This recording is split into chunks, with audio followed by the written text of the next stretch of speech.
এই ময়দানে আজকের বয়ান, কত বয়ান হয়, চলে যান, কিন্তু আল্লাহর কাছে কিন্তু চলে যাওয়া যাবে না।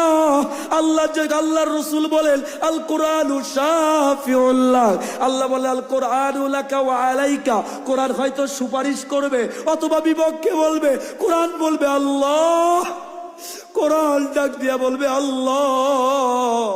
আপনার এই বান্দা, আপনার এই বান্দি দুনিয়ার কত কাজ শিখেছে, কত ব্যবসা শিখেছে, যুবকদেরকে ডাক দিয়া বলবে, যুবক ভাইরে ফেসবুক চালানো শিখলা, ইউটিউব চালানো শিখলা, কত কঠিন কঠিন অ্যাপস কে ব্রাউজ করা শিখলা, ফেসবুকের অ্যাক্সেস বুঝলা, ইউটিউব বুঝলা, কত রকমের এই তুমি ওয়েবসাইটের ব্রাউজিং করা শিখলা, আল্লাহর কোরআনটারে পড়ে দেখা শিখলা না, পড়ার চেষ্টাও করলেন না, এমনকি 10টা সূরাও শুদ্ধ করে পড়া শিখলেন না।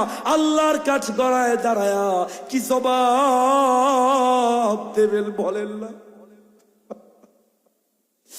আমার কাছে কি একটা ওয়াদা নেওয়া যায়? আজকের পরে আপনারা কমপক্ষে সপ্তাহে একদিন কিংবা কোনো সময় না পান 15 দিনে একদিন কোরআনের 10টা সূরা হলেও শুদ্ধ করে শেখার চেষ্টা করবেন। যে সবাই মিলে বলেন না আল্লাহ, জোরে ডাক দিয়া বলেন না আল্লাহ। আমার মায়ের